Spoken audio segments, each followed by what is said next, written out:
యేసుక్రీస్తు వారి నామములో వందనములు సమర్పిస్తున్నామండి. మనము ప్రతి సంవత్సరం ఇలాగా కూడి స్థలంలో కొన్ని దేవుని మాటల ద్వారా మనం హెచ్చరించబడి, ఆదరించబడి, ప్రోత్సహించబడే కార్యక్రమం ప్రతి స్థానిక సంఘంలో చేసుకోవడం మంచిది. ఆత్మీయ జీవితం యొక్క అభివృద్ధికి మూలం దేవుని వాక్యమే. శరీరం బలంగా ఆరోగ్యంగా ఉండటానికి భౌతికమైన ఆహారం ఎలాగ అవసరమో, ఆత్మ ఆరోగ్యంగా బలంగా ఉండటానికి ఆత్మీయ ఆహారం కూడా అంతే అవసరం. భౌతికంగా భోజనం చేయకపోతే ఎలా నీరసం వస్తుందో, నీరసించిపోతారో, అలాగే ఆత్మీయ ఆహారం తగ్గుతున్న కొద్దీ మనుషులు నీరసించి నిరుత్సాహానికి గురైపోతారు. కాబట్టి ఎంత ఎక్కువగా దేవుని వాక్యం వినటానికి మనం సమయం కేటాయిస్తే అంత ఆత్మీయంగా బలం పొందటానికి అవకాశాలు ఉంటాయి. కాబట్టి ప్రతి స్థానిక సంఘంలో 6 నెలలకు ఒకసారైనా ఇలాగా కూడి కొన్ని సంగతులు నేర్చుకోవటం అవసరం. ఆదివారం ఎలాగో కోరుతాం, మధ్యలో అవకాశం ఉన్నప్పుడు కోరుతాం. అలాగే ఇలాగా కూడికి నేర్చుకోవటం కూడా మంచి అలవాటు. ఇప్పటివరకు ప్రియులు సోదరులు శ్రీనుబాబు గారు మనతో కొన్ని ప్రాముఖ్యమైన విషయాలు పంచుకున్నారు.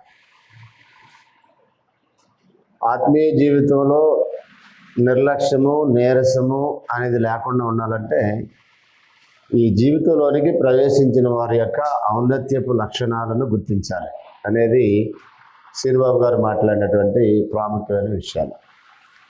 అంటే మనం ఏమై ఉన్నామో, మనకేం అనుగ్రహించబడింది, మన గురించి దేవుడు ఏమి ఆలోచన చేశారు, చేస్తున్నారు, చేయబోతున్నారు అనే విషయాన్ని మనం గ్రహించిన రోజు మన ఆత్మీయ జీవితం పట్ల మనకి ఉత్సాహం ఉంటుంది.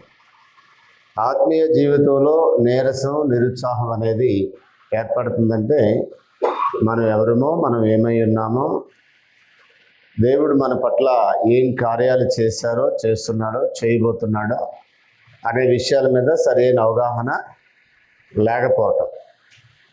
సరైన అవగాహన ఉన్నప్పుడు సరైన స్పందన కూడా ఉంటుంది. సరైన అవగాహన ఉన్నట్లయితే కృపలో నింపబడినటువంటి వారని, వారి పట్ల ఒక ఉన్నతమైన స్థితిని దేవుడు అనుగ్రహించాడని, వారికి సమాధానాన్ని అనుగ్రహించాడని, మరొక పరిశుద్ధమైనటువంటి జనమై ఉన్నారని, వారి పట్ల దేవునికి ఉన్నటువంటి అత్యంత ఉన్నతమైన తలంపులను గురించి సోదరులు మాట్లాడారు. ఆయన తన పిల్లల పట్ల అలాంటి మంచి భావన కలిగినప్పుడు స్పందన పిల్లల నుంచి కూడా ఉంటే బాగుంటుంది కదా. దేవునికైనా లేక దేవుని పిల్లలకు కూడా అలాంటి మంచి సద్భావన ఉండాలా దేవుని పట్ల. వన్ సైడ్ లవ్ అనేది ప్రమాదకరం. 2 పక్కల ప్రేమ ఉంటేనే ప్రయోజనకరం. ఒక పక్కనే ఉందనుకో ప్రేమ, అది చాలా ప్రమాదం. 2 పక్కల ప్రేమ ఉందనుకో, అది చాలా ప్రయోజనం. సమస్య ఏంటంటే దేవుడే ఆది నుంచి మనుషుల్ని ప్రేమించడంలో ఎక్కువగా కనిపిస్తున్నాడు. ఆది నుంచి ఆయన్ని ఇబ్బంది పెట్టి, ఆయనకి బాధ కలిగించి, నొప్పి కలిగించి, వేదన కలిగించే పిల్లలు ఎక్కువ మంది ఉన్నారు.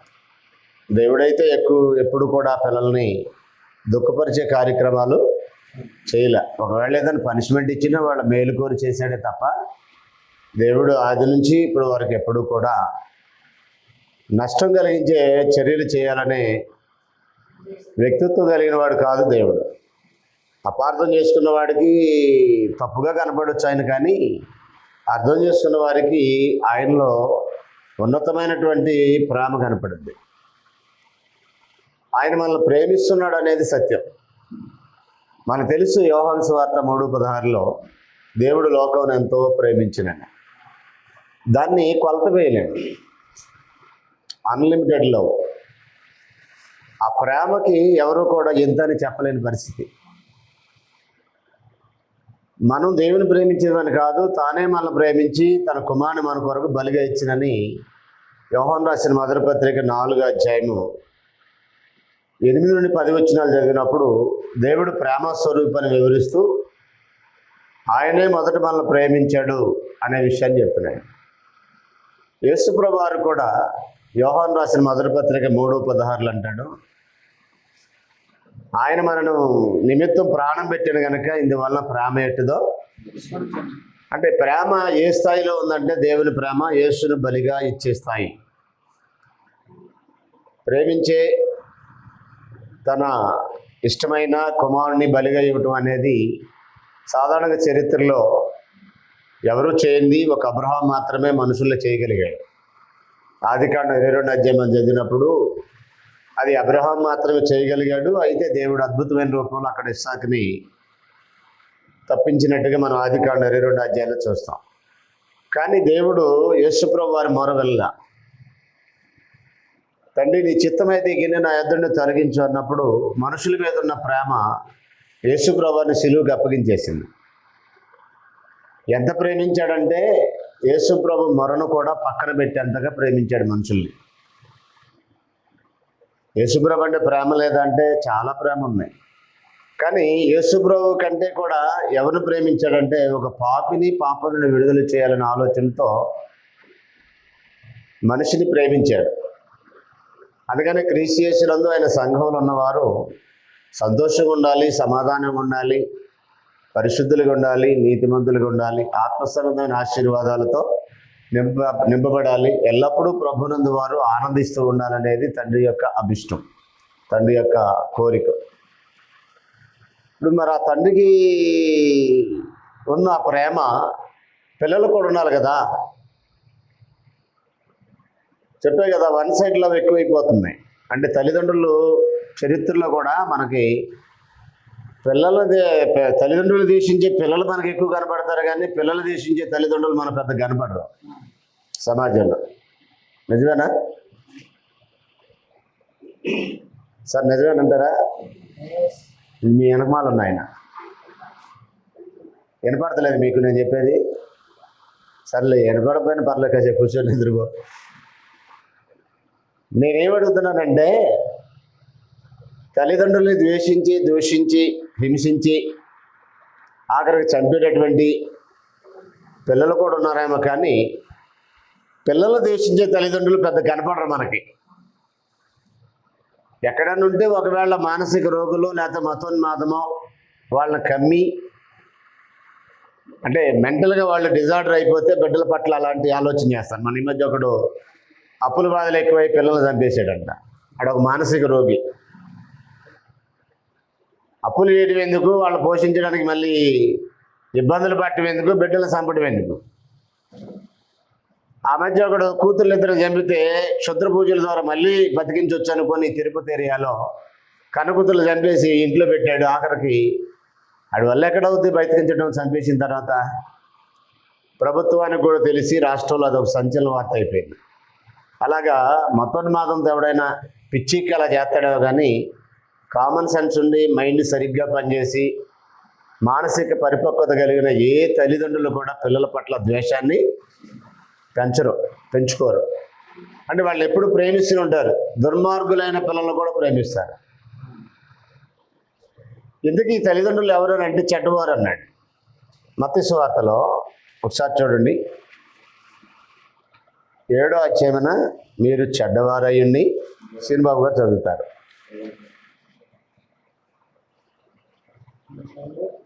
మత్తయి సువార్త 7వ అధ్యాయము 10-11 వచనాలు కలిసి ఉన్నాయి చూడండి. మీరు చెడ్డవారయ్యుండి, అంటే చెడ్డవాళ్లే మంచి ఇవ్వాలని ఎరిగి ఉన్నారుగా. పరలోకమందున మీ తండ్రి తను అడుగువానికి ఎంతో నిశ్చయముగా మంచి ఈవులు ఇచ్చును. చెడ్డ ఎంతకంటే అంటే ఒక విషయం ఏంటంటే ఇక్కడ కంపారిజన్ చూడండి. చెడ్డవాళ్ళైన తల్లిదండ్రులే పిల్లలకి మంచి ఈవులు ఇస్తుంటే మరి మంచి తండ్రి కదా దేవుడు అంటే, ఆయన ఇంకెంత మంచి ఇస్తాడు? ఎవడైనా చేపను అడిగితే పామునిస్తాడా? పైన అంటాడు. రొట్టెని అడిగితే రాతినిస్తాడా? మీరు చెడ్డోళ్ళే అయినప్పటికీ మీ బిడ్డలు ఎవడైనా చేప కావాలన్నా అంటే పాముని తీసుకొచ్చేస్తాడా? రొట్టె కావాలి నాన్న అంటే రాయిని తీసుకొచ్చి చెప్తాడా, ఇదే రొట్టె నవలరని. చెడ్డవాళ్ళు కూడా అలా చేయరు అన్నాడు. మరి తండ్రి మంచివాడు కదా, దేవుడు మీ పరలో తండ్రి మంచివాడు కదా, మరి ఆయన అన్నిటికంటే నీకు ఎక్కువ ఇస్తాడు కదా. ఇప్పుడు అలాంటి తండ్రిని సంతోషపరచడం పిల్లల బాధ్యత కాదా? నేను మీతో ఏం మాట్లాడాలనుకుంటున్నానంటే, దేవుడు ఇన్ని చేస్తున్నాడు కదా. ఒక కోణంలో సోదరులు మాట్లాడారు, మరి వీలైతే మధ్యాహ్నం కూడా మాట్లాడతారు, రాత్రి కూడా కొన్ని విషయాలు మాట్లాడతారు. అదొక కోణం అయితే, మనుషులుగా ముఖ్యంగా క్రీస్తు సంఘ సభ్యులుగా దేవునిని సంతోషపరచడం అనే ఒక విషయాన్ని నేను మీతో మాట్లాడతాను. దేవుని సంతోషపరచడం అనేది మనుషుల యొక్క కనీస బాధ్యత. ఆది నుండి ఆయనకి ఏమి ఎదురైంది అని మనం ఆలోచన చేస్తే, ఫస్ట్ ఫ్యామిలీలోకి వెళ్దాం. దేవుడు ఎవరి పట్ల సంతోషించారు? నలుగురు ఉన్నారు అక్కడ, ఆదాము, అవ్వ, కయీను, హేబేలు. ఎంతమంది దేవుని ఆనందింపజేశారు? ఆదాము దేవుడికి ఆనందంగా జీవించాడా? అవ్వ దేవునికి ఆనందంగా జీవించగలిగిందా? కయీను దేవుడు సంతోషించే విధంగా బ్రతికాడా? హేబేలును గురించి మాత్రమే దేవుడు సంతోషించాడు. ఫస్ట్ ఫ్యామిలీలోనే 75% అనుకోవచ్చు, 3 వంతులు అనుకోవచ్చు, దేవునికి దుఃఖం కలిగించే చర్యలే జరిగే మనుషుల్లో. ఆనందింపజేసే కార్యాలు చాలా తక్కువ అని అర్థమవుతుంది. సరే, జలప్రళయానికి ముందున్న పరిస్థితులు చూస్తే, లోకమంతా ఆయన కనుదృష్టి సంచారం చేయగా, ఈ తరంలో నీవే నా ఎదుట నీతిమంతుడిగా కనపడ్డావని నోవాహును గురించి అన్నాడు. ఆదికాండం 6వ అధ్యాయము మనము 9వ వచనం చదివితే 7వ అధ్యాయం 1వ వచనం చదివితే ఏమర్థమవుతుంది అక్కడ అంటే, లోకమంతుడులు ఎంతమంది ఉన్నారు? జనం చాలా మంది ఉన్నారు, కానీ దేవుని ఆనందింపజేసే వాళ్ళు ఎంతమంది ఉన్నారు? అప్పట్లో 70 కోట్లు అన్నాడు. సరే, మన కౌంట్ తెలియదు కానీ కోట్లలోనే ఉంటారు. లోకమంతా కదా, లోకమంతా జనములో దేవుని ఆనందింపజేయగలిగినటువంటి వ్యక్తులు ఎంతమంది కనిపించారు? ఎంతమందిని ఆయన రక్షించాడు? 8 మంది అని అన్నాడు. పేతురు మొదటి పత్రిక 3:21, పేతురు 2వ పత్రిక 2, 5వ వచనం చదివితే, నీతిని ప్రకటించిన నోవాహును మరి 7గురిని కాపాడెను అని రాయబడింది. లోకమంతుడు 8 మందేనా? నోవాహుని గురించి మాట్లాడుతూ, ఈ తరములో నా ఎదుట నీవే నీతిమంతుడు అయినా అన్నాడు. అంటే దేవుని ఆనందింపజేసే వ్యక్తులు లోకమంతులు ఎంతమంది ఉన్నారు?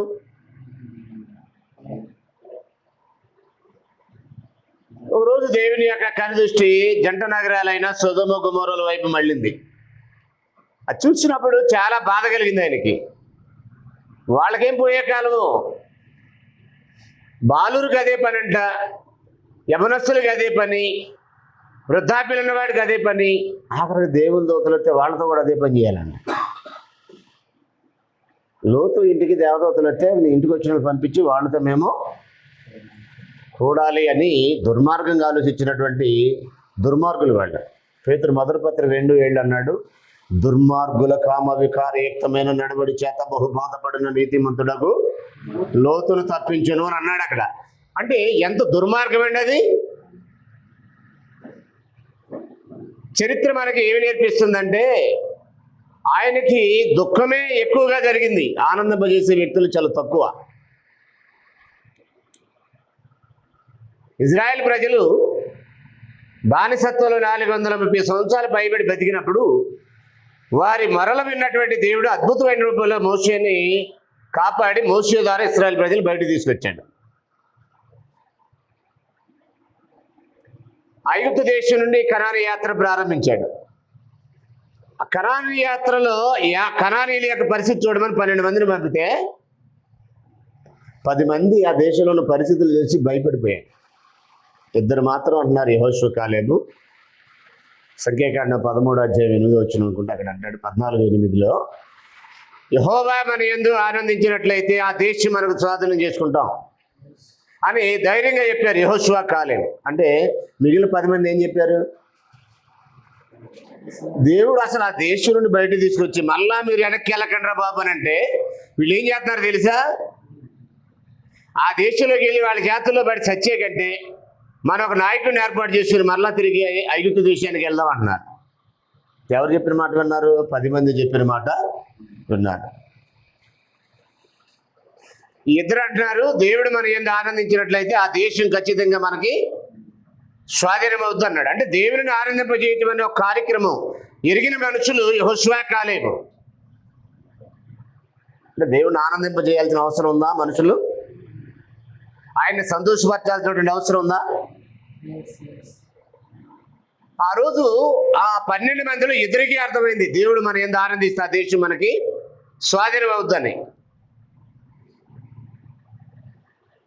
సరే, వాళ్ళు బయటకు వచ్చారు, ఒక కనాన్ దేశాన్ని వెళ్ళారు, స్వాధీనం చేసుకున్నారు. న్యాయాధిపతుల కాలం అయిపోయింది, రాజుల కాలం అయిపోయింది. వాళ్ళని వీళ్ళని చెరకు కూడా పంపడం జరిపింది. ఈ చెరకు పంపే ముందు ప్రజల యొక్క కండిషన్ చూశాడు. మరలా తిరిగి బబులోను చెరకి, అష్షూరు చెరకి ఇజ్రాయెల్ ప్రజల్ని, యోధా ప్రజల్ని పంపాడు. ఇశ్రాయేలీనేమో అష్షూరు చెరకు పంపాడు, యోధా ప్రజలనేమో బబులోను చెరకు పంపాడు. ఆ చెరకు పంపే ముందు వాళ్ళ కండిషన్ మాట్లాడుతున్నాడు. యెషయా గ్రంథం 1వ అధ్యాయంలో యెషయా గ్రంథం 1వ అధ్యాయం 3వ వచనం, ఎద్దు తన కామందు నెరుగును. 2వ వచనం కూడా, ఆకాశమా యెహోవా మాట్లాడుతున్నాడు, ఆకాశమా ఆలకించము, భూమి చెవియొగ్గము. నేను పిల్లలు పెంచి గొప్పవారిగా చేసేతని వారు నా మీద తిరగబడి ఉన్నారు. తండ్రి ఆవేదన చూడండి ఎలా ఉందో. క్రీస్తు సంఘానికి దేవుడు తండ్రి. సత్యనారాయణ గారు అర్థమవుతుందా? క్రీస్తు సంఘము దేవుని పిల్లలు. ఏం అర్థమవుతుందా? ఆయన కనపడదు అంటాం కదా సార్, ఆయన సంగతి వదిలేద్దాం. మీకు కనపడుతుందా? అర్థమవుతుందా మీకు? మీరు దేవుని పిల్లలని.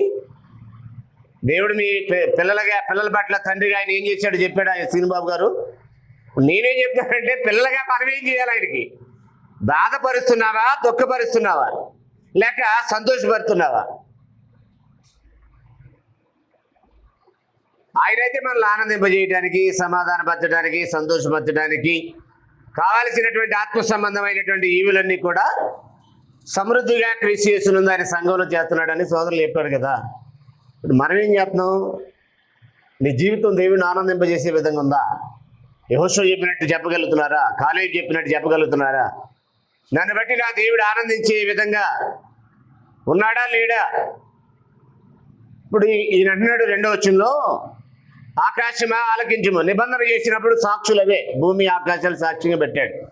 వాళ్ళతో నిబంధన చేశాడు. బయట తీసుకొచ్చి ఇశ్రాయేల్ ప్రజల్ని సినాయి పర్వత యొద్ద నిబంధన ఇచ్చి, ఆ నిబంధనకి సాక్షులు ఉండాలి కదా.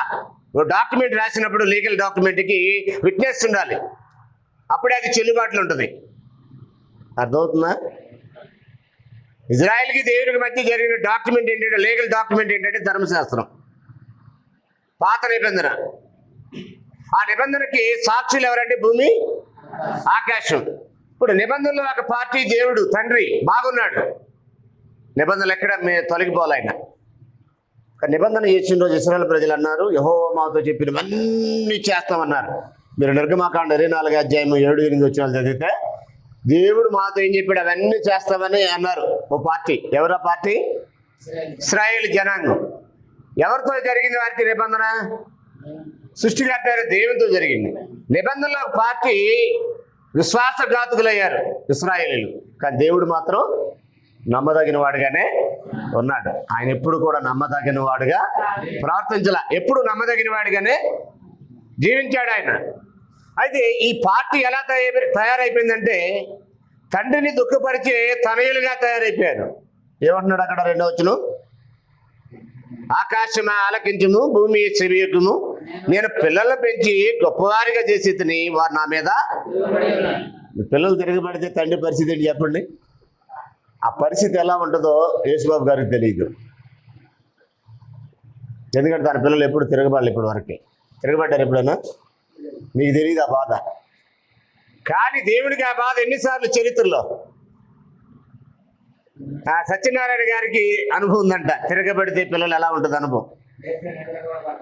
నిద్ర కూడా పట్టలేదండి. నిద్రలో పాడి రాత్రులు అనిపిస్తారు తండ్రి.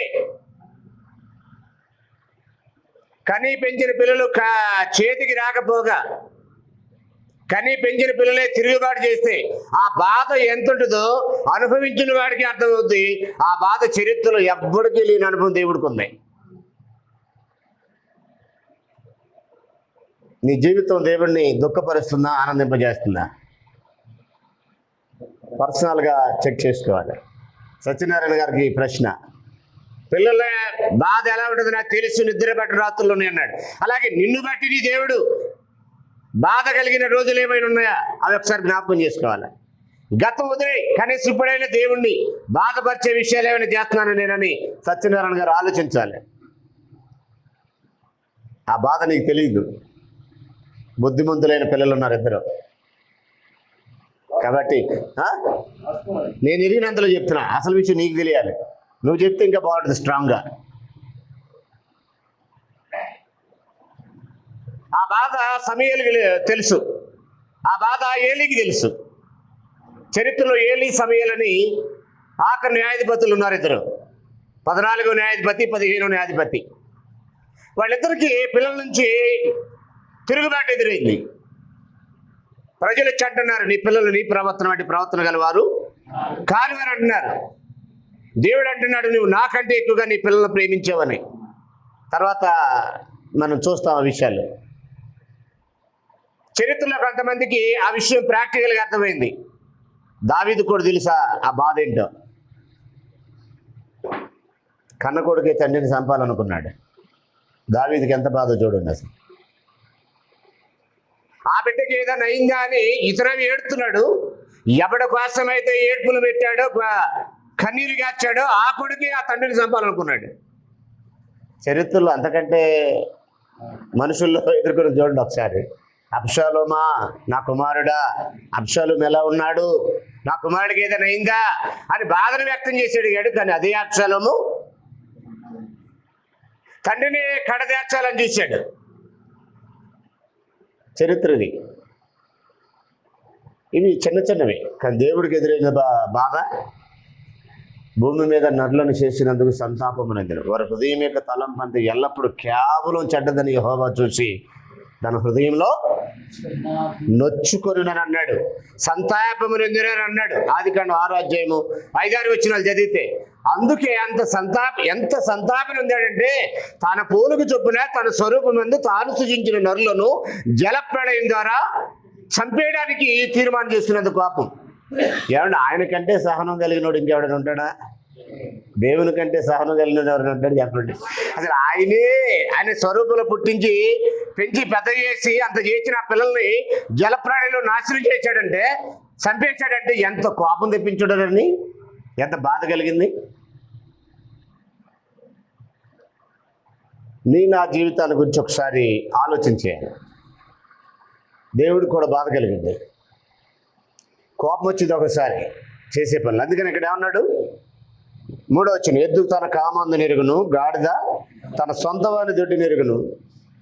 ఇశ్రాయేలు తెలివి లేదు, నా జనులు యోచింపరు. పాపిష్టి జనమా, దోషభరితమైన ప్రజలారా, దుష్ట సంతానమా, చిరుపు చేయు పిల్లలారా, మీకు శ్రమ. దేవుని విసర్జించి ఉన్నారు, పాపిష్టి జనం అయిపోయారు, దుష్ట సంతానంగా మారిపోయారు. దేవుని సంతానమే, ఆయనే కదా ఒకరి నుండి ప్రతి జాతి మనుషులు సృష్టించేది. ఎలా మారారు? దేవుని సంతానం మార్పు చెందేశారు, రూపాంతరం పొందేశారు, సాతాను పిల్లలుగా మార్పు చెందేశారు. ఇర్మియా ద్వారా, ప్రవక్తల ద్వారా దేవుడు మొత్తుకున్నాడు. ఆయన అడుగుతున్నాడు, ఏమంటున్నాడు చూడండి 1వ అధ్యాయంలో 18వ వచనం, యెహోవా మాట సెలవిచ్చున్నాడు, రండి మనం వివాదం తీర్చుకుందాము. అడుగుతున్నాడండి, రండి మన ఇద్దరి మధ్య ఉన్న వివాహం తీర్చుకుందాం. భూమి ఆకాశాన్ని పిలుస్తున్నాడు, సాక్షులారా రండి, నేను పిల్లలు పెంచి పెద్ద చేశాను, వారు నా మీద తిరుగుబాటు చేసి ఉన్నాను. పాపిష్టి జనమా రండి, నాతో మీకున్న వివాదాన్ని తీర్చుకుందామని పిలుస్తున్నాడు. వీళ్ళు ఏమన్నారు తెలుసా? మేము రావంటారు. సరి చేసుకుంటే అంటున్నాడు ఆయన, మేము సరి చేస్తున్నాం. ఎందుకు రారంటే నీ మార్గాలే సరైనవి కావు, మా మార్గమే సరైనది. వీపు చూపుతున్నారంటండి. దేవుడి దగ్గరికి వెళ్ళినాడు ఎవడన్నా ఆయన ఎదురు నిలబడి దండం పెట్టుకొని ఆయనకి మొక్కి సాగిలిపడి ఆయన పాదపీఠం మీద తన మొక్కుబళ్ళు చెల్లిస్తాడు ఎవడైనా. కానీ ఈ జనం ఎలా తయారైపోయారంటే నీపు చూపిస్తున్నారంట, ముఖం చూపించలేదంట ఆయన. అంత దుర్మార్గం. ఎంత బాధ కలిగింది దేవునికి. చరిత్రలో దేవుడు ఎదుర్కొన్న క్షోభ ఇది. ఇలాంటి భయంకరమైనటువంటి పరిస్థితి అన్నమాట. పైగా వీళ్ళు ఏం చేస్తారు చూడండి, 14 వచ్చును 13 వచ్చును. మీ నైవేద్యం వ్యర్థం, అది నాకు అసహ్యం పుట్టించి దోపార్పణం, దాన్ని ఇక తాకుడి. అమావాస్య, విశ్రాంతి దినము, సమాజకూట ప్రార్థన జరుగుతున్నాయి. వింటున్నారా? ఇది సమాజకూట ప్రార్థనేనా? ఇక్కడ కూడా మనం కూడి చేస్తున్నాం కదా. ఇప్పుడు స్వార్థ కూటాలు పెడుతున్నారా? చెప్పండి, పెడుతున్నారా? కూటాలకి ఏం తక్కువలా, ఉత్సవాలకి ఏం తక్కువ లేదు, ఆ డెకరేషన్ కూడా ఏం తక్కువ లేదు. ఇది ఎంత పెద్ద చిన్న డెకరేషన్. మా విజయవాడ రండి, నవంబర్ 25 నుండి డిసెంబర్ 25 అయిపోయి 30 అయిపోయి ఇప్పుడు కూడా వెళుతున్నాయి ఒక చోట లైటింగ్లు. వాటికి ఏం తక్కువ లేదు అసలు. మరి ఏంటి ప్రాబ్లం? పాపులు గుంపు కూడిన ఉత్సవం నేను ఓర్చజాలని అంటున్నాడు. ఏంటి పాపులు కూడా ఉత్సవాలు చేస్తారా? ఆయన ఓర్చుకోలేనంతగా దేవునికి ఏదో కార్యం చేస్తున్నామని ఆయన ఏదో సంబరపడిపోతాడు అనుకున్న అమాయకత్వం అండి. నిజానికి ఆయనకి ఇష్టమైన కార్యాలు ఏంటనేది మనం అర్థం కానంత వరకు ఆయనకి క్షోభే, దుఃఖమే.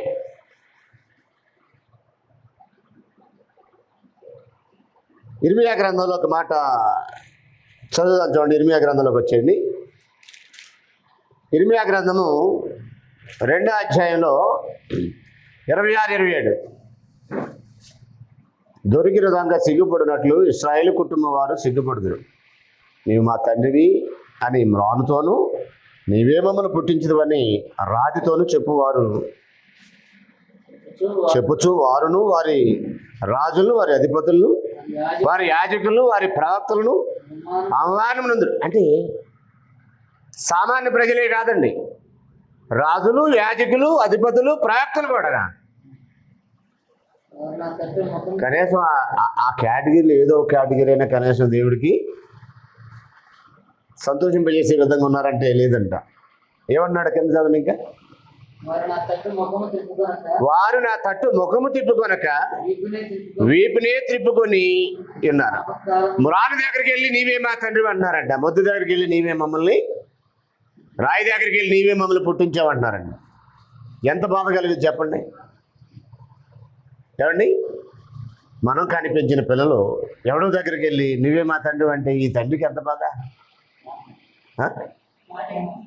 ఏంట్రా, నేనా నీకు తండ్రిని? ఆడరా? ఏం చెబుతున్నారు నువ్వు అసలు? తండ్రి నేనా వాడా? ఎంత బాధ కలిగింది ఆ తండ్రికి, ఎంత క్షోభ ఆ తండ్రికి. కానీ పెంచి పెద్ద చేసి ఎంత చేసిన వాడిని వదిలేసి, పుట్టించి పోషించి సంరక్షించే దేవుడిని వదిలేసి, దేవుడు దాని దగ్గరికి వెళ్ళి నీవే మా తండ్రివి, నీవే మమ్మల్ని పుట్టించావు అని అక్కడికి వెళ్ళి చెప్తే ఆయనకి ఎంత బాధ కలుగుద్ది. ఆయన ఎదురుకు నిలబడకమ్మ వీపు చూపుతున్నారంటే ఎవడు కాదు.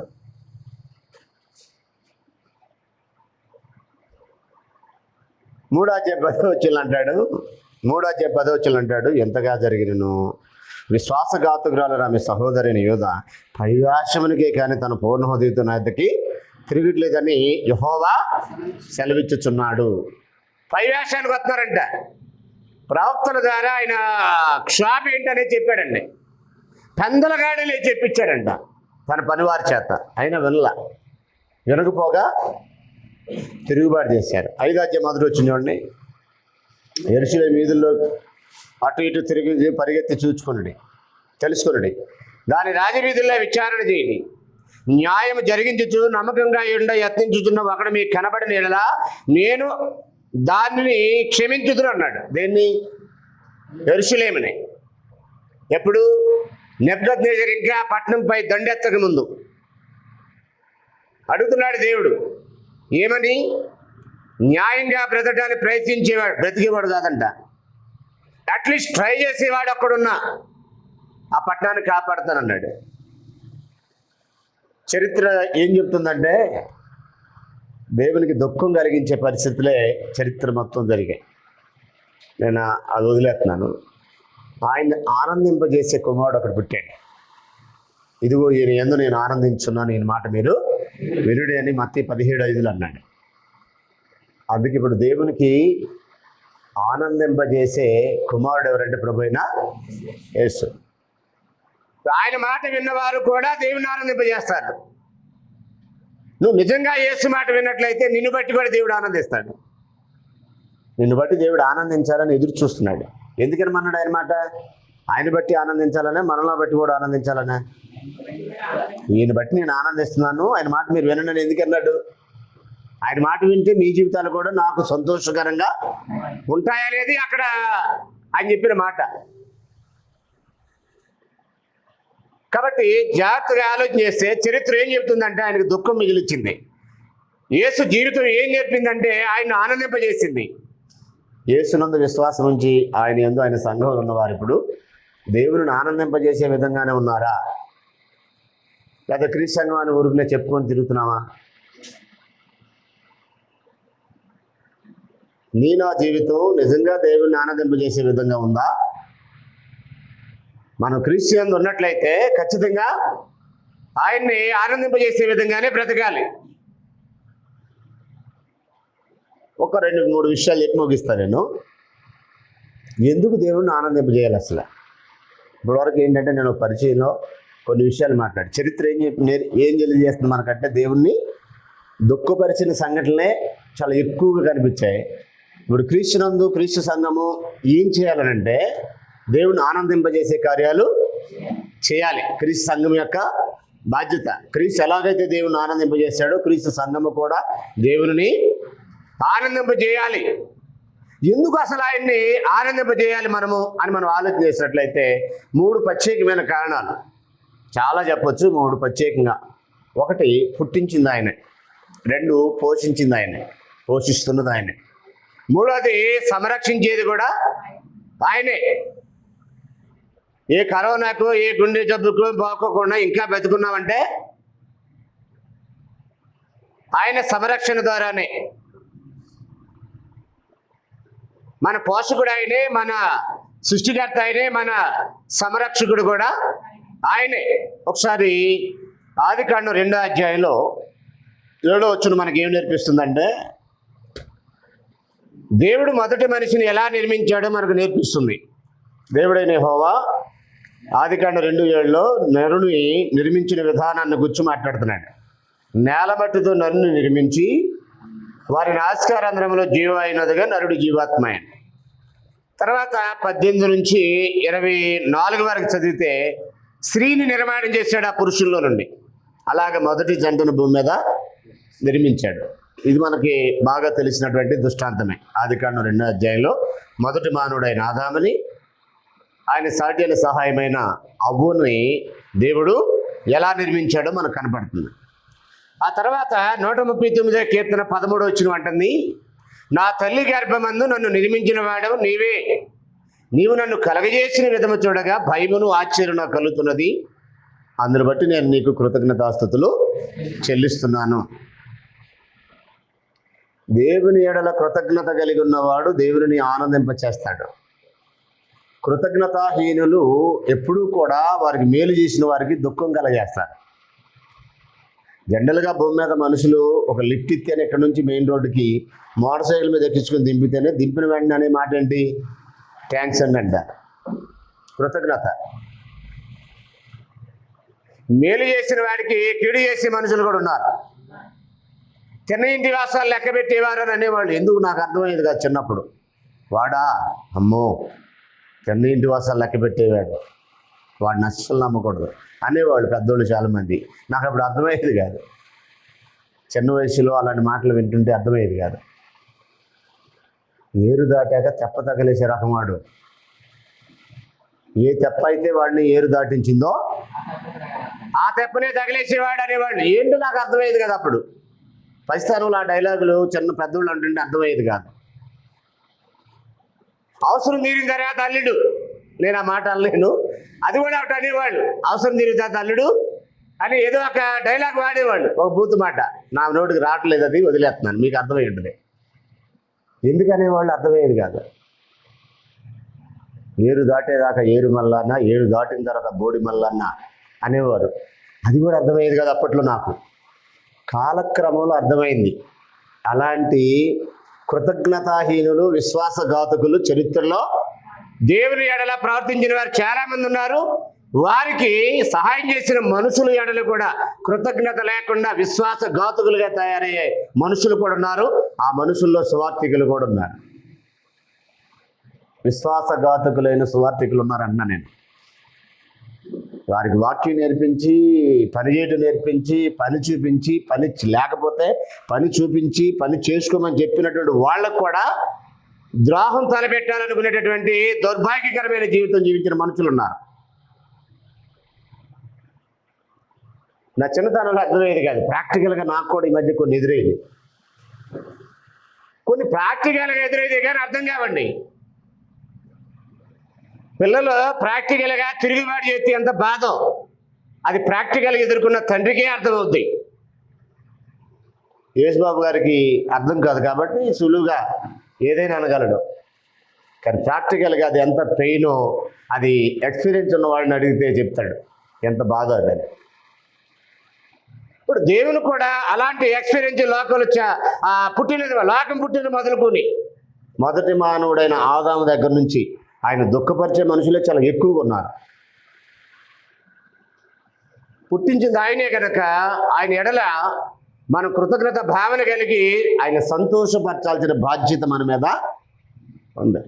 అపోస్తుల గారి 17:26 అంటాడు, ఒకరి నుండి ప్రతి జాతి మనుషులను ఆయనే పుట్టించాడు. అన్ని జనులైనా, దేవుని ఎరిగిన ప్రజలైనా, దేశం ఏదైనా, ప్రాంతం ఏదైనా, భాష ఏదైనా, నువ్వు కల్పించుకున్న కులమతాలు ఏవైనా, వీటిలో ఏదైనా కానీ నేను పుట్టించిన వాడు దేవుడు ఒక ఆయన ఉన్నాడు. ఒకరి నుండే అంటే ఆదాము నుండే ప్రతి జాతి మనుషులు ఇప్పుడున్న భూమి మీద ఉన్న వారందరినీ సృష్టించిన వాడు దేవుడు అనే సంగతి మనం గుర్తుంచుకున్నట్లయితే ఆయన్ని సంతోషించడానికి, ఆనందింపజేయడానికి మనం పనిచేయాలి. రెండో విషయం ఏంటంటే ఆయనే మనం పోషించినవాడు. 100వ కీర్తన 3వ వచనం అంటాడు, యెహోవాయే దేవుడని తెలుసుకునుడి, ఆయనే మనల్ని పుట్టించును, మనం ఆయన వారము, ఆయన ప్రజలము, ఆయన మేపు గొర్రెలు అన్నాడు. పుట్టించింది ఆయనే. మేపు గొర్రెలు అంటే అర్థం ఏంటి? పోషించేవాడు ఆయనే. ఆయన నరజాతి యొక్క పోషకుడు. ఒక విషయం తెలుసా, చాలా మందికి విషయం అర్థం కాక ఊకే పొద్దున్న లేచిన కానీ చాటు గురించి ఆలోచించి చాటు గురించి మొరపెడుతుంటారు. ఆదికాండం 1:29 మనం చదివినప్పుడు మనిషిని చేయకముందే మనిషికి కావాల్సిన అన్నీ చేశాడు. ఆ చేసిన ఆ ఆహార పదార్థాలు మీకు ఆహారమగును అని అన్నాడు. ఆహారం ఎలా వస్తుంది? మనం తినే ఆహార పదార్థాలు తెలుసా? ఎవరు సృజించారు ఆహార పదార్థాలని? ఆదికాండం 1:29 చూడండి, సినిమాగా చదవండి. దేవుడు ఇదిగో భూమి మీదనున్న విత్తనములిచ్చు ప్రతి చెట్టును విత్తనములిచ్చు వృక్షఫలము గల ప్రతి వృక్షమును మీకు ఇచ్చి ఉన్నాడు, అవి మీకు ఆహారమగును అన్నాడు. ఇంకా ఏమన్నాడంటే ఆదికాండం 9 పచ్చని కూర మెక్కలు ఇచ్చినట్టు మాంసాహారాన్ని మీకు ఇస్తున్నాను అన్నాడు. ఆదికాండం 9 మొదటి నుండి 6 వచనాలు చదివితే ఒకసారి నాగేళ్ళు చూడండి, అందరు జాగ్రత్తగా రండి. ఈరోజు మనం అనిపించే ఆహార పదార్థాలు ఏవైతున్నాయో అవన్నీ ఎవరు సృజించారు? తిమోతికి రాసినటువంటి మొదటి పత్రిక 4 అన్నాడు, దేవుని సృజించిన ప్రతి ఆహార వస్తువు మంచిది అన్నాడు. కొన్నింటి తినటం మానాలని దుర్బోధకులు మాట్లాడారంటే దాని మీద పౌలు గారు తిమోతికి ఒక వివరణ ఇస్తూ, దేవుడు సృజించిన ఆహార వస్తువులని మంచిది, కృతజ్ఞతాస్తుతులు చెల్లించి పుచ్చుకునేలా ఏది నిషేధింపదగినది కాదు అంటాడు. అయితే మనం అక్కడికి ఎందుకు వెళ్ళామంటే అవన్నీ సృజించింది ఆయనే. తిమోతికి రాసిన మొదటి పత్రిక 6:17 అంటాడు, ఇహమందు ధనవంతులైన వారు గర్విష్ఠులు కాక అస్థిరమైన ధనమైన నమ్మకించగా సుఖముగా అనిపించటకు సమస్తమును మనకు ధారాళంగా దయచేయు. ఎవరు దయచేస్తున్నారు సమస్తం? దేవుడే. సమస్తాన్ని దయచేసేది ఆయనే అని అన్నాడు.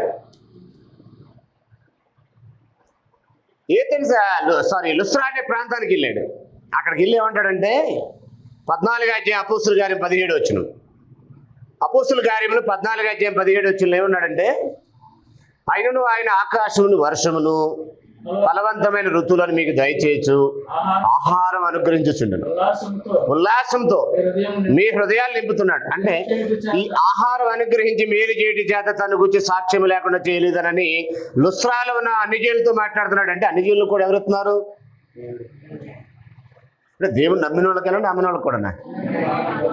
గుర్రాజపాలెంలో దేవుడు నమ్మని కొద్ది మందికైనా ఆహారం ఆ గుర్రాజపాలెంలో అందరికి పెడుతున్నాడు. ఇంక చెప్పాలంటే మనకంటే అల్లి వెజ్జి ఆహారం తింటున్నారు. ఎందుకు ఎలా తింటున్నారు? ఇది దేవుడేమో స్వార్థం అంటే కాదు, కష్టపడి సంపాదించుకోవాలన్నాడు. ఆదికాండం 3 అధ్యాయం 17 వచ్చంలో నువ్వు నీ భార్య మాట విని తినకూడదన్న పండు తిన్నావు కనుక బయట ఈ నేపథ్యం నేల సేపించబడింది, కష్టపడితేనే ఈ ఆహారం వచ్చింది అన్నాడు. కష్టపడితే ఊరికైనా వస్తుంది? అప్పుడు దాని దేవుడిని నమ్మితే వస్తుందా? వర్షం ఏ తెన్సులో అన్యజనులకు కూడా ఇచ్చాడా? వర్షం లుస్త్రాలో అన్యజనులకు ఇచ్చాడా? కొండమీద ప్రసంగంలో మత్తయి సువార్త 5వ అధ్యాయము 45వ వచనం అంటాడు. కొండమీద ప్రసంగంలో మత్తయి సువార్త 5:45 అంటాడు, ఆయన నీతిమంతుల మీదను అనీతిమంతుల మీదను తన వర్షము కురిపించున్నాడు. అంటే అందరికీ ఆహారం ఇచ్చేది ఆయనే. భక్తితో పనిలేదు దానికి. క్రమశిక్షణ కలిగి జీవిస్తే ఆహారం అనేది దొరుకుతుంది.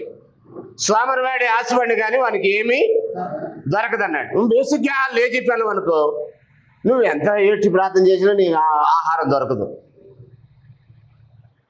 కష్టపడి పనిచేసేవనుకో, నువ్వు ప్రార్థన చేయకపోయినా నీకు ఆహారం దొరుకుద్ది. అంటే భక్తితో నిమిత్తం లేకుండా భౌతికమైన ఆకలి తీర్చడానికి దేవుడు విశ్వమానవ వాళ్ళందరినీ పోషిస్తున్నాడు. బైబిల్ చెప్తున్నటువంటి సత్యం అది. కాబట్టి ఆయనే మన పోషకుడు అనే విషయాన్ని మాట్లాడు. పాఠం కూడా పాడతాం కదా, ఆయనే మన పోషకుడు, నమ్మదగిన దేవుడని.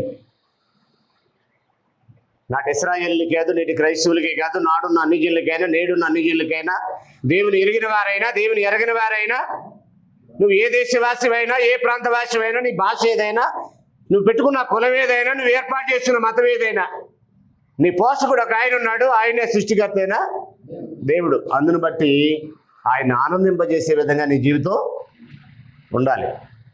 నిన్ను పుట్టించింది ఆయనే కనుక ఆయన ఆనందింపజేయాలి నీ జీవితం.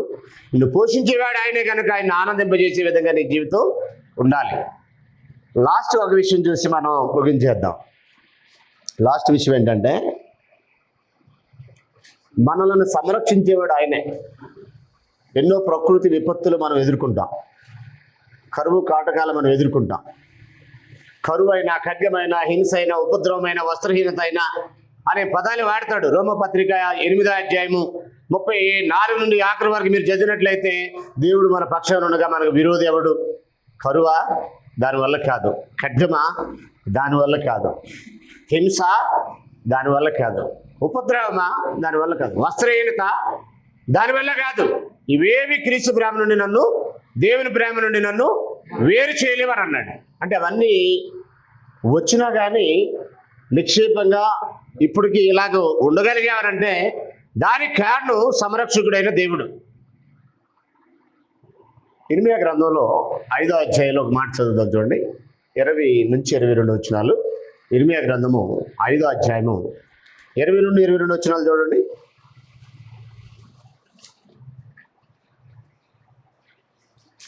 ఇర్మియా గ్రంథము 5వ అధ్యాయం 22 నుంచి 24 వచనాలు. యాకోబు వంశస్థులకు ఈ మాట తెలియజేయడి, యోధా వంశస్థులకి ఈ సమాచారం చాటించుడి. కన్నులు ఏంట కానీ చూడలేదంట.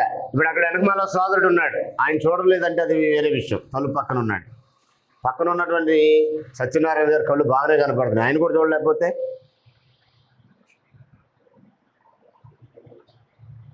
ఎరా కళ్ళు కనపడతలేదా అని అంటారు అక్కడక్కడ. విన్నారు ఇప్పుడు మీరు? అన్నారు నైనా? విన్నారా? పోనీ అన్నా వాడండి కన్ను మిన్ను కాంతలేదండి, దానికండి కళ్ళు నెత్తుకొచ్చినాయండి. విన్నారు ఎప్పుడని? చిన్నతనం ఇవన్నీ చెప్తుంటే నేను పెద్దగా అర్థమయ్యేది కాదు నాకు. నడమాత్రపు సిరి అని అంటారు, విన్నారు ఎప్పుడని చెప్పున్నది? కళ్ళు నెత్తికి రావడానికి కారణం ఏంటంటే నడమాత్రపు సిరి. అప్పుడు ఆ నడమాత్రపు సిరి అంటే ఏంటి అర్థమయ్యేది కాదు. మా మాస్టర్ ఒక ఆయన చెప్పేవాడు, చింతకాయలు అమ్మేదానికి సడన్గా రాజుగారితో పెళ్ళిందంట. చింత చెట్ల మీదుగా జర్నీ రథంలో జరుగుతుందంట. ఆ రథం తోలేవాడికి ఇది చింతకాయలు అమ్మింది, సడన్గా అది రాజుగారి భార్య అయి రాణి అయి రథం మీద వచ్చింది. నా కర్మేమో ఇలాగా ఏడ్చింది, ఆ రథం తోలే బతుకైపోయింది. ఒకప్పుడు దానికంటే నాదే బంగారు లాంటి జీవితం, రాజుగారి దగ్గర ఏదో ఒక ఉద్యోగం ఉంది, దానికి అసలు అది కూడా లేదు. ఇప్పుడు ఏంటి నా కర్మ, అదేమో రాజుగారి పక్కన సీట్లోకి వచ్చింది, నేనేమో ఇలాగైపోయింది అని అనుకుంటున్నాడు. సడన్గా చింత చెట్టు వచ్చిందంట. చింతకాయల వైపు చూస్తూ ఏ అబ్బాయి అని రథం తోలేవాడిని, ఆ వంకరొంకరకు ఉన్న కాయల పేరు ఏంటని అడుగుతుందంట. ఏంటి చింతకాయలు అమ్మేదానికి ఆ వంకరొంకర ఉన్న కాయలు తెలియదా? నడమాంత్రపు సిరి వస్తే కెళ్ళు నెత్తికి ఎక్కితే అనడానికి అదొక ఉదాహరణ. అప్పట్లో చెప్పిన మాస్టర్ చెప్పాడు కానీ నాకు అర్థమయ్యి కాల, పరిస్థితులు అంత అర్థం కాల. ఈ మధ్య బాగా అర్థమవుతుంది. ఈ మధ్య అలాంటి సంఘటనలు ఏమీ లేనప్పుడు చాలా బాగుంటున్నారండి. పూరీలు ఉన్నప్పుడు చాలా బాగుంటున్నారండి. కాస్త డాబా కట్టేసరికి మనుషులు కళ్ళు నెత్తికి వచ్చేస్తున్నాయండి. తిన్న ఇంటి వాసాలు లెక్క పెట్టే కార్యక్రమం జరుగుతుంది. ఆ 16 ఉన్నాయని నేను ఎప్పుడు లెక్క పెట్టలేదని అంటాడు మళ్ళీ. అంటే ఆ మనుషులు ఎలా తయారైపోతున్నారంటే దేవుడు మనకు సంరక్షణ అనే సంగతి మర్చిపోయి, దేవుణ్ణే మర్చిపోయి దేవుని మీదే తిరుగుబాటు చేసే కార్యక్రమం. దేవుడు అంటే లెక్క లేకుండా బతికే కార్యక్రమం. ఏమన్నట్టుండి అక్కడ 5వ అధ్యాయం 20, కన్నులుండి చూడకి 21 వచ్చును, చెవులుండి వెనక్కి, చెవులుండి కానీ వినపడదు. అంటే వివేకం లేకపోవడం వల్ల కళ్ళుండి చూడలేరు, చెవులుండి వినలేరు. ఆ కళ్ళు మూసిపోయినాయి. ఈ మాటలు వినుడి. సముద్రము దాటలేక ఎండినట్లును, దాని తరంగములు ఎంత పొర్లినను అవి ప్రబలలేకయు, ఎంత ఘోషించినను దాని దాటలేకయు ఉండునట్లును నిత్య నిర్ణయం చేత దానికి ఇసుకను సరిహద్దుగా వేసిన నాకు మీరు భయపడరా, నా సన్నిధిని మీరు వణుకురా, ఇదే యెహోవా వాక్కు అని అన్నాడు. అంటే సముద్రం ఎంత ఉందో తెలుసా? 75% నీరుంది మన చుట్టూ ఉన్నటువంటి సముద్రం. భూమి ఆరుణ్యాలు ఎంత తెలుసా? మనిషి నివసించడానికి యోగ్యమైన ఆరుణ్యాలు ఎంత తెలుసా? 25% ఉంది. 75% ఉన్న నీరు సముద్రము పొరులుతుందా, ప్రబలుతుందా, ఘోషిస్తుందా, తరంగాలు రేస్తున్నాయి, అప్పుడప్పుడు ఉప్పొంగుతుందా? అది వాతావరణ హెచ్చరిక కేంద్రం నుండి అధికారులు అప్పుడప్పుడు హెచ్చరికలు జారీ చేస్తున్నారా? పోటెత్తుతుంది సముద్రం. జాలర్లు సముద్రంలోకి వెళ్ళకండి, వేటకి వెళ్ళకండి, లోతట్టు ప్రాంతాల్లో ఉన్నటువంటి ప్రజలు అలర్ట్ అవ్వండి, మెరుగుతట్టు ప్రాంతాలకి తరలి వెళ్ళిపోండి అనే హెచ్చరికలు చేస్తున్నారా? జరుగుతున్నాయి అవి. ఎంత టైం అండి అసలు దానికి ఇసుకను సరిహద్దుగా వేసి, ఏ సముద్రమా నువ్వు ఎక్కడి వరకు రావాలి, ఇంక దాటి రాకూడదని ఆయనకి సముద్రానికి ఆయన ఆనకట్ట వేశాడండి ఇసుకని. పిల్లకాలం దిగితేనే దాన్ని కట్టేయటం చాలా కష్టమైపోద్ది తెలుసు మీకు. ఒక కాలంలోనే మనం ఆపలేనటువంటి పరిస్థితి మనకి. మున్నేరు బాగా వచ్చినప్పుడు ఎవడైనా ఆపగలడా? బుడవేరు ఉంది మా పక్కన, బుడవేరు బాగా వచ్చినప్పుడు ఎవరైనా ఆపగలడా? అలాంటిది సముద్రానికి 75% వాటర్ ఉన్న సముద్రానికి ఇసుకను సరిహద్దుగా వేసి నువ్వు ఎక్కడికి రావాలి, ఎంత ప్రబలినా, ఎంత పొలినా, ఎంత ఘోషించినా అని చెప్తే సముద్రం ఎప్పుడు కూడా దాని హద్దులు దాటలేదు. అందుకే మనం క్షేమంగా ఉన్నాం. అలా కాపాడుతున్న నాకు మీరు భయపడరా, నా సన్నిధిని మీరు వణకరా అంటున్నాడు. ఏమంటే దోమలకు భయపడుతున్నారండి? దోమ ఎంత సైజులో, దాని ఏలు కింద పెడితే నలిగిపోతుంది. అది సైజులో చాలా చిన్నది దోమ, కానీ దోమలకు భయపడుతున్నారు. దొంగలు ఉన్నారు జాగ్రత్త అంటే దొంగలకు భయపడుతున్నారు. కుక్కుందో జాగ్రత్త అని గేటు మీద రాస్తే కుక్కకు కూడా భయపడుతున్నారు. లోపలికి వెళ్ళాలంటే గుండె అవిసిపోతుంది. దాని సైజుని బట్టి అది కరువు పోయినా దాన్ని చూడగానే కొన్ని కుక్కలు జాతి కుక్కలు అంటే కొన్ని దాన్ని చూడగానే గుండె లబ్డబ్ అని కొట్టుకుంటుంది. కుక్కలకు భయపడుతున్నారు, దొంగలకు భయపడుతున్నారు, దోమలకు భయపడుతున్నారు. కానీ దేవుడు ఉన్నాడు జాగ్రత్త అంటే ఎవరికి భయం లేదు. గేట్ల మీద కుక్కలోని జాగ్రత్త అని కదా రాయాల్సింది. సత్యం గారు ఏం రాయాలి? దేవుడు ఉన్నాడు జాగ్రత్త అని రాయాలి. కుక్కకు భయపడిపోయిన పెద్ద ఇబ్బంది ఏమీ లేదు. దేహాన్ని చంపువారికి భయపడకుడి, దేహాన్ని ఆత్మని నరకంలో నశింపజేయగలవానికి మిక్కిలి భయపడమని యేసుప్రభువు వారు అన్నారు. మత్తయి సువార్త 10:28లో యేసుప్రభువు వారు అన్నాడు, దేవునికి మిక్కిలి భయపడండి అని అన్నాడు. దొంగలకు భయపడుతున్నారు, దోమలకు భయపడుతున్నారు. ఆత్మని చంపనారక దేహాన్ని చంపేవాడికి భయపడకండి, దేవునికి భయపడండి అన్నాడు. కానీ దొంగలకు భయపడుతున్నారు, దోమలకు భయపడుతున్నారు, కుక్కలకు భయపడ ఆఖరి నక్క మూలిగినా కానీ మెయిన్ రోడ్ నుంచి ఇక్కడికి వచ్చేవారు నక్కలు మూలిగినాయని అక్కడే భయపడిపోతారు. రాత్రిపూట 8-9 అప్పుడు నక్క మూలిగిందని కాదు, ఆ సందులు ఎక్కడైనా లోపలికి రావాలంటే భయం వేసి మెయిన్ రోడ్లో ఉండి ఎవరైనా వస్తారో తోడో చూసుకొని ఆ తోడు దొరికాక మాత్రమే గుర్రస్వారంలో అడుగు పెడతాం మనం. అంతా భయపడిపోతారు. కానీ లోకాలను సృష్టించి నిన్ను పుట్టించి నిన్ను పోషించి సంరక్షిస్తున్నటువంటి దేవుడు అంటే మనుషులకి భయం లేకుండా పోతుంది. దేవుడికి ఉన్న శక్తి అంటే తెలుసా? మీరు నిర్గమాకాండము 12వ అధ్యాయం నుంచి 15వ అధ్యాయం వరకు చదివితే ఐగుప్తు దేశంలోకి వచ్చిన ఆఖరి తెగులేంటి తెలుసా? ప్రతి ఇంట్లో తొలిసూరి సంతానాన్ని చంపేశాడు దేవుడు. కానీ ఇశ్రాయేలీయుల ఇళ్ళల్లో మరణదూత ప్రవేశించలేదన్నాడు. నిర్గమాకాండం 12:27 నుంచి 31 వరకు చదివితే అక్కడ ఆ విషయాలు ఉంటాయి. 15వ అధ్యాయం చదివినప్పుడు ఇశ్రాయేల్ ప్రజల్ని ఎర్ర సముద్రంలో మోషే గారు కర్ర చూపితే పాయలైపోయి 6 నెలల్లో నడిచారు ఇశ్రాయేల్ ప్రజలు. అదే సముద్రంలో వెనక తరుముతూ వచ్చినటువంటి ఐగుప్తు సైన్యాన్ని అదే సముద్రంలో ముంచేశాడు. ఎంత గొప్ప సంరక్షణ అండి అది! దేవుడు ఎంత అద్భుతమైన శక్తిమంతుడు, దేవుడు ఎంత నిత్య శక్తిమంతుడు. సింగిల్ ఎవిడెన్స్ లేనప్పుడు, నిరీక్షణకు ఆధారం లేనప్పుడు అబ్రహాం గారు నమ్మారంట, నేను చంపినా నా కుమారుణ్ణి దేవుడు మృతుల్లోని సైతం లేపుటకు శక్తి మంతుడని నమ్మాడు. ఆదికాండం 22వ అధ్యాయంలో అబ్రహాం గారు తన కుమారుని ఇవ్వడానికి న్యాయమైన కారణం ఏంటి? అతనుకున్న విశ్వాసం ఏంటి తెలుసా? ఆయనకి పరిచయం అయినప్పుడే దేవుడు ఎలా పరిచయం అయ్యాడు తెలుసా? ఆదికాండం 17:1 అంటాడు, నేను సర్వశక్తి గల దేవుడిని అన్నాడు. నమ్మాడు అబ్రహాం గారు? నమ్మాడా? అంటే ఆయనకి అసాధ్యమైనది ఏది లేదు. ఏ పరిస్థితులు ఉన్నవాడు ఆయన కాపాడటానికి ఆయనకు అసాధ్యమైనది లేదు. ఈ విషయాన్ని అబ్రహాం గారు నమ్మాడు గారికి ఆ రోజు తన కుమారుని ఇచ్చాడు. అది సమూయేలు మొదటి గ్రంథం 17వ అధ్యాయంలో మరో స్టోరీ ఉంది. రాజు అయినట్టు మంచి ఒడ్డు పొడుగు బలాధుడైనటువంటి రాజు అయినటువంటి సౌలు గజ వణిగిపోతున్నాడు. అతని దగ్గర ఉన్నటువంటి సైన్య బలం అంతా కూడా గజ వణిగిపోతున్నారు. 40 రోజులు ఒకడు ఉదయం సాయంత్రం సవాళ్ళు విసురుతున్నాడు. ఎవడైనా దమ్ము ఉన్నాడు ఉంటే రండి అని. ఒక్కడే 6 మూరలు జాండి ఉంటాడు గొలియాతు.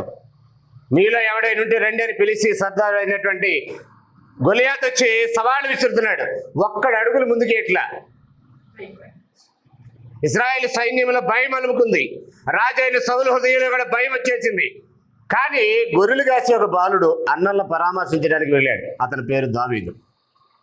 అతను అంటాడు, జీవము గల దేవుని సైన్యాన్ని తిరస్కరించడానికి సున్నతులను పిలిస్తే డేపాటి వాడు అని అన్నాడు. ఒరే అన్నలు అంటున్నారు, మేమే ఇక్కడ యుద్ధ నైపుణ్యం కలిగిన వాళ్ళమే గత వణిగిపోతున్నావురా అని. ఆ ఒడ్డు పొడుగు ఇశ్రాయేల్ అందరికంటే భుజాల కంటే పైన ఉంటాడంటే సౌలు. యుద్ధైపుట్టు 50-60 అనేవాడు మా ఊర్లో ఒకడు. యుద్ధైపుట్టు 50-60 నాకు అర్థమయ్యేది కాదు. దున్నేటప్పుడేమో దూడల్లోనూ, మేసేటప్పుడేమో ఎద్దుల్లో అనేవాడు ఒకడు. ఏదో అవి సాగుతుంటే అప్పుడు సరిగ్గా అర్థమయ్యేది వచ్చేది కాదు. సౌలు స్టోరీ చదివితే అర్థమైంది. అది ఎంత ఉన్నాడంటే బలాన్ని చూస్తే ఇశ్రాయేల్ అందరికంటే భుజాల కంటే పైన ఉన్నాడు. ఆడు గొలియాతు తీసే సవాళ్ళకి గత వణిగిపోతున్నాడు. భయపడిపోతున్నాడు, సైన్యం భయపడిపోతుంది. ఒక బాలుడు వెళ్ళాడండి. బాలుడు యుద్ధం నేను చేస్తాడు. రాజు అంటాడు, ఒరే వాడు బాల్యం నుండి యుద్ధాభ్యాసం కలిగిన వాడు, నువ్వేమో బాలుడివి, వాడిని ఎలా చేయిస్తారు నువ్వు అని అంటే, యుద్ధం నేను చేయను, యుద్ధం యెహోవా చేస్తాడు, ఆయన నా బలం, నా వెనుకున్నవాడు సర్వశక్తిమంతుడు, నేను చంపిన ఆయన లేపుతాడని అబ్రహాం ఎలా నమ్మాడు. నేను యుద్ధం చేయను, ఆయన యుద్ధం చేస్తాడు. యెహోవా యుద్ధ వీరుడు, యుద్ధ శూరుడు. అందుకని ఆయనకి సైన్యములకు అధిపతియగు యెహోవా అని పేరు. యుద్ధం ఆయన చేస్తాడు, నేను చేయను అన్నాడు. ఓ ధైర్యవంతుడు. ధైర్య సాహసాలు ఎలా ఉంటాయి అంటే అలా ఉంటాయి. అంటే సంరక్షకుడు అని ఎంత బాగా నమ్మాడు దావీదు. ఇశ్రాయేల్ 6 నెలలటువంటి తన ప్రజల ఐగుప్తులే మళ్ళీ అదే నెలలో అదే సముద్రంలో మునిగిపోవటం ఏంటి, ఎరుకోలో ఉన్నటువంటి అన్ని ఇళ్ళు నేలమట్టం అయిపోవటం ఏంటి, కేవలం రాహాబు ఇంట్లో ఉన్న వారి రక్షణ పొందటం ఏంటి. ఎంత గొప్ప కాపుదల, ఎంత గొప్ప సంరక్షణ అన్నది ఆలోచిస్తేనే అద్భుతంగా ఉంటుంది. మనం చదివినటువంటి పేతురు రాసిన 2వ పత్రిక 2:5-7 వచనాల్లో లోకమంతా నాశనం అయిపోయినా కానీ తన చిత్తాన్ని ఎరిగినటువంటి నోవహు ఫ్యామిలీని రక్షించాడు. నీతిని బట్టి బ్రతికినటువంటి లోతుని తప్పించాడు. ఆయన కనుదృష్టి నీతిమంతుల వైపు ఉంటుంది, ఆయన చెవులు వారు ప్రార్థన వైపు ఉంటాయి. దేవుడు చేతులు కొరుసు కాదు, ఆయన చెవులు మందం కాలేదు.